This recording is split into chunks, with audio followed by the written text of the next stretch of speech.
The internet feels like it belongs to everyone. We use it to talk, trade, argue, and build. But what if I told you it's actually controlled by a handful of corporations, countries, and cables you've never heard of? This isn't just about Wi-Fi. This is about power, surveillance, and digital warfare. Welcome to the invisible empire. We often think of the internet as a cloud, ethereal, everywhere, free. But behind every video, message, or Google search lies a vast physical infrastructure. It's not floating in the sky. It's buried beneath oceans, locked in data centers, and controlled by gatekeepers. The internet has borders. They're just hidden. Today, over 5 billion people use the internet. But very few know where the internet actually lives. From the outside, it looks like a democratic space. In reality, it's becoming a contest of control, a virtual arms race where infrastructure is more powerful than firewalls. More than 95% of global internet traffic runs through fiber optic cables that stretch across the ocean floor. These cables are the arteries of global communication.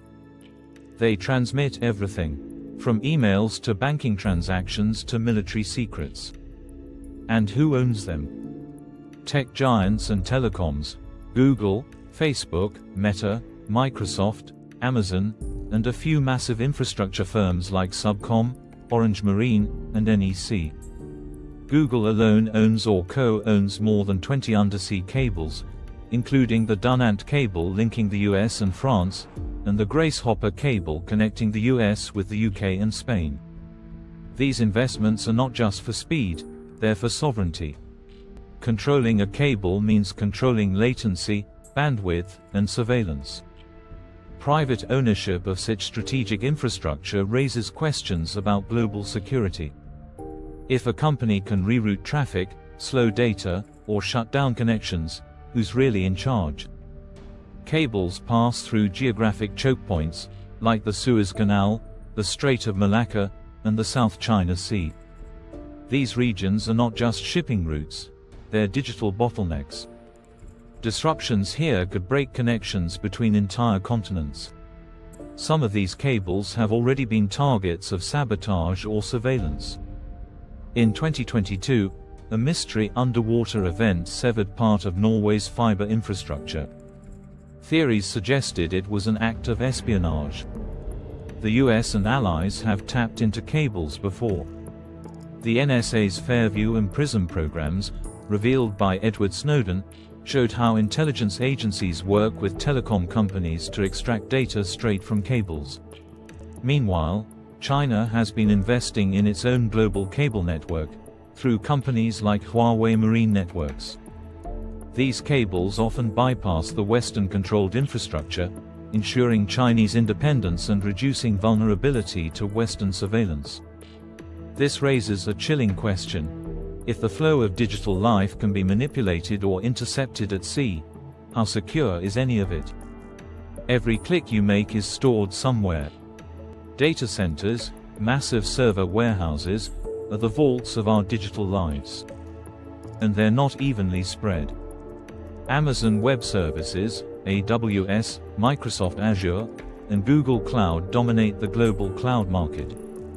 These three American companies control around 65% of cloud infrastructure globally. AWS alone hosts platforms from Netflix to NASA. The physical locations of data centers carry legal weight. If your data is stored in the US, it falls under US jurisdiction, including laws like the Cloud Act, which can compel companies to hand over user data. China, Russia, and the EU are responding with laws demanding data localization. Russia's 2015 law mandates that personal data of Russian citizens be stored on servers within the country. The EU's GDPR has similar ideas, championing digital sovereignty in the name of privacy. It's easy to take the internet for granted, until you realize it's shaped by a handful of actors with extraordinary reach. So here's the question: do you think the internet should be publicly controlled, or is private ownership the price of innovation? Drop your thoughts in the comments, and if you're finding this video insightful, hit the like button and subscribe for more deep dives into the geography of global power. In many parts of Africa, Asia, and Latin America, internet access is provided through infrastructure built by Chinese, European, or American firms. But the strings attached are long.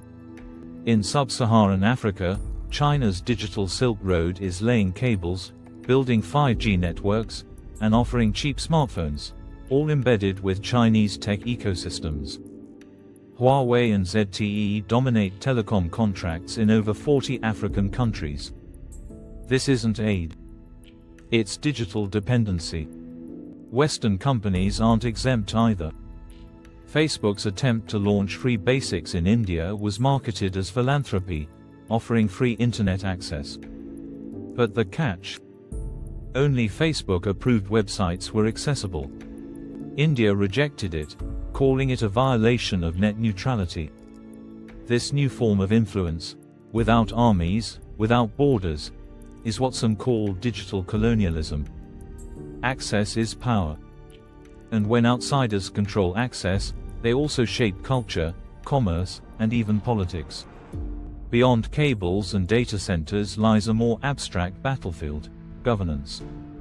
Bodies like ICANN and the Internet Governance Forum are meant to ensure coordination and fairness. But in practice, power often reflects who pays the bills. The United States has historically had the most control, having birthed the original Internet structure through DARPA and funded many of its regulatory arms. But now, the world is pushing back. China promotes a state-sovereign Internet model, closed, controlled, and censored. Russia echoes the same sentiment. Both have made proposals at the United Nations to shift control from multi-stakeholder bodies to governments. The Internet is splitting. One path leads to decentralization and freedom. The other leads to surveillance and firewalls. And in between, global users are stuck in a tug-of-war. Control over Internet infrastructure is not just about economics. It's about warfare. In 2007, Estonia suffered a massive cyber attack that crippled government websites and banking systems, widely attributed to Russian hackers. In 2022, Ukraine's internet was deliberately targeted during the Russian invasion. Cables have been cut, servers attacked, satellites jammed. The internet has become a legitimate theater of war. Meanwhile, countries are developing their own internet kill switches, systems that allow them to sever their population from the global web. Iran used one in 2019. Egypt did the same in 2011. The term Splinternet describes what's happening now.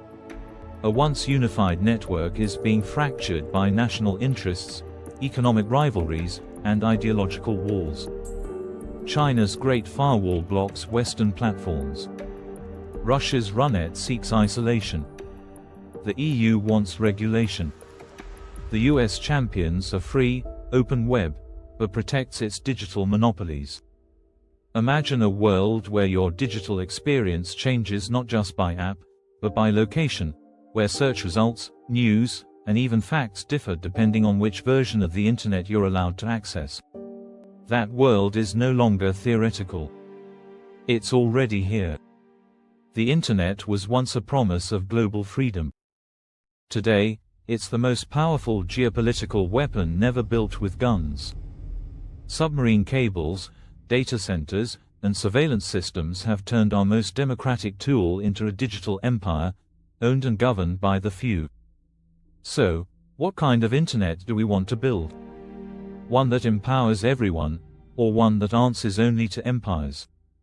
If you found this video eye-opening, give it a thumbs up, share it with someone who still thinks the internet is just a cloud, and hit subscribe for more geopolitics, power maps, and global insights. This was The Invisible Empire, who really owns the internet? And you've just seen the blueprint behind the screen. Thanks for watching.